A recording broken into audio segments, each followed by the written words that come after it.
El propósito divino en perdonar 70 veces 7.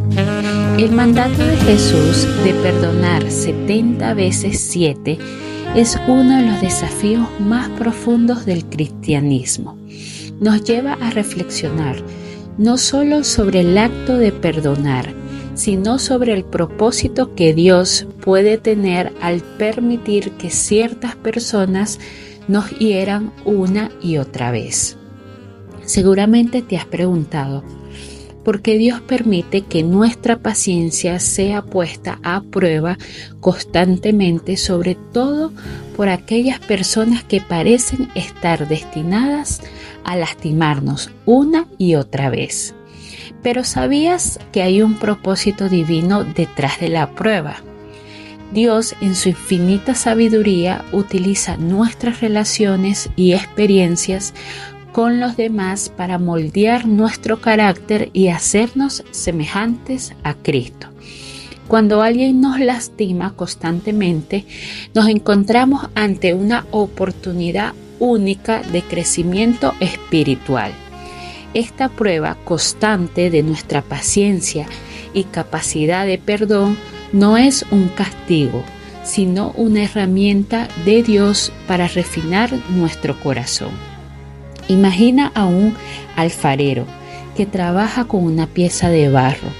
Para darle formas, a veces debe ejercer presión, otras veces debe raspar suavemente las imperfecciones. De manera similar, Dios usa las pruebas como las heridas infligidas por otros para esculpirnos, eliminando nuestras asperezas y conformándonos a su voluntad. Estas personas y situaciones difíciles son como ese raspe y presión. A través de ellas, Dios nos enseña a ser más humildes, a depender más de Él y a practicar el perdón sincero.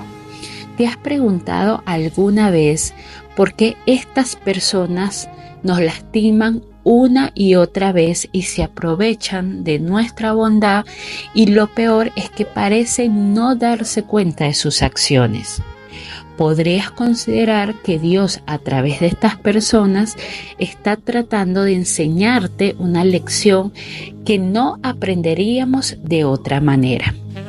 A veces lo que vemos como sufrimiento sin sentido, Dios lo ve como una oportunidad para profundizar en nuestra fe y desarrollar un carácter que refleje su amor y misericordia. Cuando Dios permite que seamos probados de esta manera, nos está invitando a crecer, a madurar en nuestra vida espiritual y a descubrir la libertad que se encuentra en el verdadero perdón. Amar a nuestro prójimo, especialmente cuando estos no colaboran, es uno de los mayores actos de fe y obediencia que podemos ofrecer a Dios. Jesús nos dejó el ejemplo supremo de este amor al perdonar a aquellos que lo crucificaron, aun cuando no habían en ellos arrepentimiento o cambio de actitud en ese momento. Amar a aquellos que nos lastiman no significa aceptar el mal o permitir el abuso, sino que se trata de elegir no guardar rencor, de liberar nuestro corazón del veneno de la amargura y de orar sinceramente por el bien de estas personas. El amor al prójimo es una extensión del amor de Dios en nosotros. Al amar a quienes no lo merecen, mostramos al mundo el carácter de Dios. Este amor no es un sentimiento que surge naturalmente, sino es una decisión deliberada de seguir el ejemplo de Cristo. Es un amor que dice: aunque me lastimes, elegiré perdonarte, porque así me lo ha mandado mi Señor. En la parábola del buen samaritano, Lucas 10 del 25 al 37, Jesús nos enseña lo que significa amar verdaderamente al prójimo. El samaritano no solo atendió al hombre herido que encontró en el camino, sino que lo hizo sin esperar nada a cambio. sin siquiera conocer al hombre ni recibir agradecimiento alguno. Es importante recordar que los samaritanos y los judíos no se llevaban bien. Sin embargo, fue el samaritano quien actuó con misericordia, dejando de lado cualquier resentimiento o perjuicio. El buen samaritano representa ese amor desinteresado que Jesús nos llama a tener, especialmente hacia aquellos que quizás nunca reconocerán sus errores, ni pedirán disculpa por el daño que nos hayan causado. Estamos dispuestos a actuar como el samaritano, ayudando y perdonando incluso cuando no recibimos una disculpa. Este tipo de perdón y amor es radical, desafiante, pero es precisamente lo que Jesús nos invita a practicar. ¿Cómo perdonamos a aquellos que nunca se han disculpado? Uno de los mayores retos del perdón es soltar las ofensas de aquellos que nunca se disculparon, de aquellos que nunca reconocieron el dolor que nos causaron. Este tipo de perdón requiere una profundidad espiritual que solo se puede alcanzar al depender completamente de la gracia de Dios.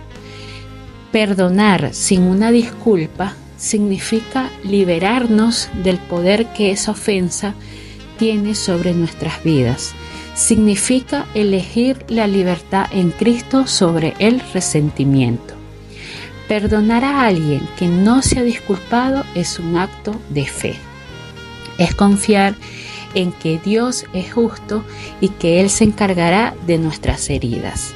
Es también una manera de mostrar que nuestro perdón no depende de la actitud del otro, sino de la obediencia a Dios y del deseo de tener un corazón limpio ante Él. Pregúntate, ¿hay alguien en tu vida que te ha herido y nunca se ha disculpado? ¿Sigues esperando esa disculpa para poder soltar el rencor? Dios te llama hoy a perdonar, no porque la otra persona lo merezca, sino porque Él ya te ha perdonado a ti y desea que vivas en libertad. Perdonar repetidamente, especialmente a alguien que nos sigue lastimando, es un acto de liberación tanto para nosotros como para ellos. El perdón no significa olvidar el dolor, sino liberar el poder que ese dolor tiene sobre nosotros. Es decirle al enemigo que no permitimos que las heridas nos controlen o nos definan. En lugar de eso, permitimos que el amor y la gracia de Dios nos guíe. Cada vez que perdonamos, le estamos diciendo a Dios: confío en tu justicia y confío en tu propósito para mi vida. No permitimos que la amargura echen raíces en nuestro corazón, sino que decidimos plantar semillas de amor, paz y reconciliación. Hoy pregúntate, ¿qué te impide perdonar a aquellos que te han lastimado? ¿Es el orgullo, el temor de que vuelvan a herirte, o la creencia de que al perdonar estás justificando sus comportamientos? Recuerda que el perdón no excusa la ofensa, sino que libera tu corazón para que puedas seguir adelante sin la carga de rencor. Las personas que nos lastiman constantemente pueden ser vistas como un instrumento de Dios para enseñarnos a amar y a perdonar con la misma gracia que hemos recibido. No es fácil, no, en lo absoluto, pero es en estos momentos de dolor y prueba que nuestro carácter cristiano se fortalece y se purifica. No es casualidad que esa persona esté en nuestras vidas. Ellas son parte del plan de Dios para transformarnos a su imagen, a la imagen de su Hijo. ¿Estás dispuesto a ver estas pruebas como oportunidades divinas en lugar de unas simples molestias? Puedes confiar en que Dios tiene un propósito más grande en medio del dolor, uno que te acerque más a su corazón y a su voluntad. Oramos. Señor, en medio del dolor que a veces causan aquellos que amamos, ayúdame a ver tu propósito. Dame la fortaleza para perdonar una y otra vez, amar incluso cuando no recibimos amor a cambio. Que mi corazón no se endurezca ni se llene de amargura, sino que sea un reflejo de tu gracia y misericordia. Enséñame a confiar en tu plan, sabiendo que cada prueba tiene un propósito y que a través de ella me estás moldeando para ser más como Cristo. Te pido, Señor, que sanes mis heridas y me des un corazón dispuesto a perdonar 70 veces 7, incluso a aquellos que nunca se disculparon. En el nombre de Jesús, amén. Hoy es un buen día para recordarte lo importante que es perdonar. Y recuerda que tú una vez también cometiste errores y fuiste perdonado.